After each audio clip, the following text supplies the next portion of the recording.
চন্দ্রকোনা রোডে শুভেন্দু অধিকারীর কনভয়ে হামলার অভিযোগ, পাল্টা হামলার অভিযোগে পথে তৃণমূল, চন্দ্রকোনা রোডে মিছিল।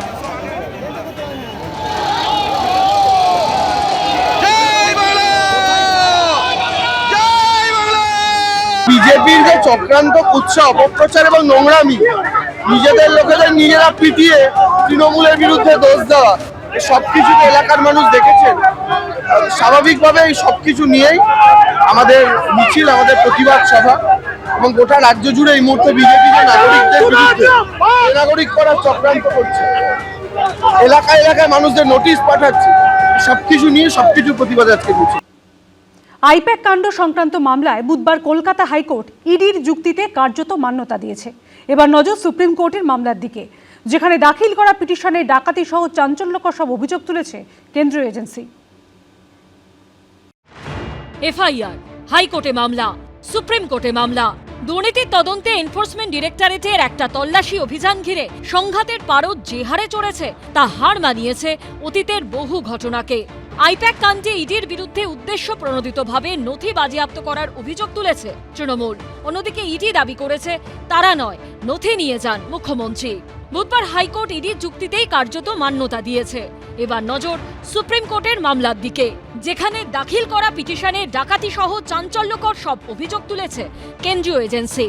এর আগে হাইকোর্টেও ইডি যে পিটিশন জমা দেয়, সেখানেও সরাসরি মুখ্যমন্ত্রীর বিরুদ্ধে নথি চুরির অভিযোগ তোলা হয়। পিটিশনের 9 নম্বর পৃষ্ঠায় অভিযোগ তোলা হয়, আইনত তল্লাশি চলাকালীন পুলিশকে সঙ্গে নিয়ে ইডির হেফাজত থেকে জোর করে digital device, electronic storage media এবং অপরাধ সংক্রান্ত গুরুত্বপূর্ণ নথি চুরি করেন মুখ্যমন্ত্রী। কিভাবে এই ঘটনা ঘটে সে প্রসঙ্গে হাইকোর্টে ইডির পিটিশনের 7 নম্বর পৃষ্ঠায় অভিযোগ করা হয়, তল্লাশিতে হস্তক্ষেপ না করতে অনুরোধ জানানো সত্ত্বেও মুখ্যমন্ত্রী সেখানে ঢোকেন।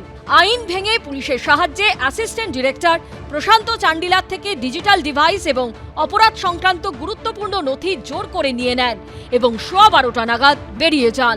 এই সমস্ত পঞ্চনামায় রেকর্ড করা হয়েছে। এরপর সুপ্রিম কোর্টে দাখিল করা পিটিশনে আরো চাঞ্চল্যকর অভিযোগ তোলে ইডি। তাদের পিটিশনে দাবি করা হয়, যেহেতু ইডির অফিসারদের বেআইনিভাবে আটক করে এবং মৃত্যু বা আঘাতের ভয় দেখিয়ে অথবা বেআইনিভাবে আটকের ভয় দেখিয়ে চুরি সংগঠিত করা হয়েছিল, তাই অভিযুক্তরা বিএনএস 2023-এর 309 নম্বর ধারা অনুযায়ী ডাকাতির অপরাধ করেছে। মুখ্যমন্ত্রীর সঙ্গে আসা ব্যক্তির সংখ্যা 5 জনের বেশি ছিল।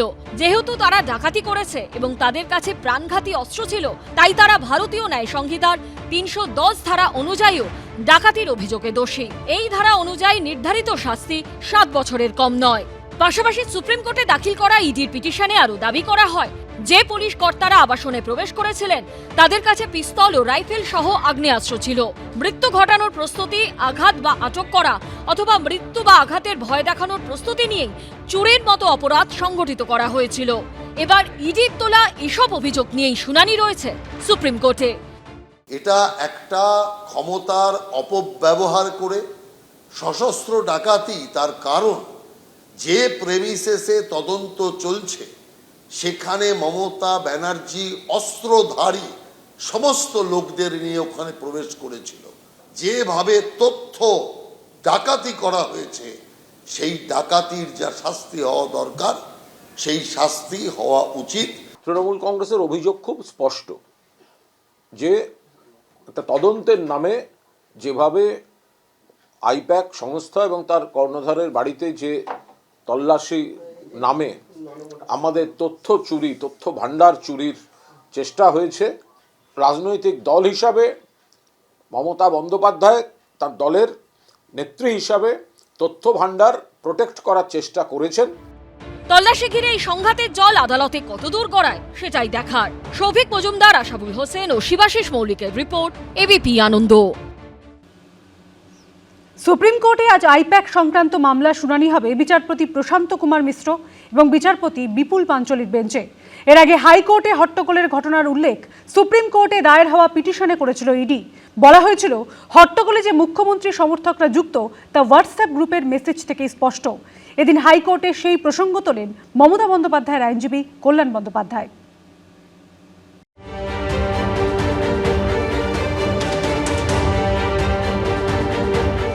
আইপ্যাক তল্লাশি কাণ্ডে প্রথমে হাইকোর্ট ও তারপরে সুপ্রিম কোর্টে মামলা করেছে এনফোর্সমেন্ট ডিরেক্টরেট।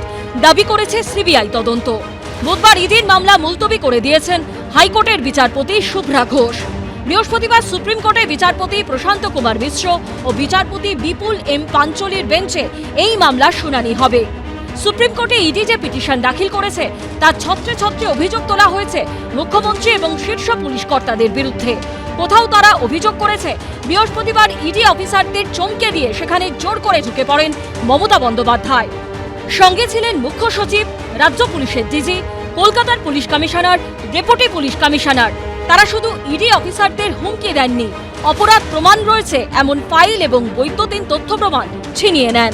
কোথাও ইডির তরফে আরো চাঞ্চল্যকর অভিযোগ করে বলা হয়েছে ইডি অফিসারদের মনোবল ভেঙে দিতে মুখ্যমন্ত্রীর নির্দেশে ইডি অফিসারদের মিথ্যে, তুচ্ছ এবং বিরক্তিকর মামলায় জড়াচ্ছেন শীর্ষ পুলিশ কর্তারা। বৃহস্পতিবার সুপ্রিম কোর্টে ইডির এই মামলার শুনানি। আমাদের বিচার ব্যবস্থার প্রতি আস্থা আছে। সুপ্রিম কোর্টেই শুনানি হোক আর হাইকোর্টেই শুনানি হোক, এর নিষ্পত্তি হওয়া প্রয়োজন। এই ধরনের অপরাধের দৃষ্টান্তমূলক শাস্তি হওয়ার প্রয়োজন, যাতে ভবিষ্যতে এই ঔদ্ধত্য আর কেউ না দেখাতে পারে। তৃণমূল মানুষের কাছে পরিষ্কার, তৃণমূল কোনো ব্যাকফুট ট্যাকফুটে নয়। তৃণমূল ওরা লুকিয়ে চুরিয়ে আমাদের তথ্য ভাণ্ডার সরাতে গেছিল। তৃণমূল নেত্রী ফ্রন্ট ফুটে খেলেছেন, দিনের আলোয় খেলেছেন, জনগণের চোখের সামনে খেলেছেন। তিনি তার দলের তথ্য ভাণ্ডার প্রোটেক্ট করেছেন, বাকি দেখা যাবে। বুধবার হাইকোর্টের শুনানিতেও সুপ্রিম কোর্টে দায়ের করা ইডির মামলার প্রসঙ্গ ওঠে।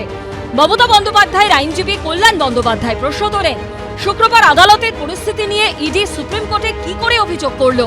8ই জানুয়ারি আইপ্যাকে তল্লাশি নিয়ে যে চাপানোতর তৈরি হয় তা নিয়ে কলকাতা হাইকোর্টে মামলা করে ইডি এবং তৃণমূল দুপক্ষই। শুক্রবার জোড়া মামলার শুনানি থাকলেও সেদিন তা পিছিয়ে দেন বিচারপতি। এর মধ্যে সুপ্রিম কোর্টে ইডি যে পিটিশন দাখিল করে সেখানে অভিযোগ করা হয় হাইকোর্টে যাতে শুনানি না হয় তার জন্য প্রবল হই হট্টগোলের পরিবেশ তৈরি করা হয়েছিল। তার জেরে হাইকোর্ট মামলা শুনতে পারেনি। শুনানির উপযুক্ত পরিবেশ না থাকার কথা উল্লেখ করে তা পিছিয়ে দেন বিচারক। এই হই হট্টগোলে যে মুখ্যমন্ত্রী সমর্থকরা যুক্ত তা হোয়াটসঅ্যাপ গ্রুপের মেসেজ থেকে স্পষ্ট, যেখানে দলের সদস্যদের ফুটে এসে জমায়েত করতে বলা হয়। বুধবার সেই প্রসঙ্গেই মমতা বন্দ্যোপাধ্যায়ের আইনজীবী কল্যাণ বন্দ্যোপাধ্যায় প্রশ্ন তোলেন, কি করে তারা সুপ্রিম কোর্টে এই ধরনের অভিযোগ করলো?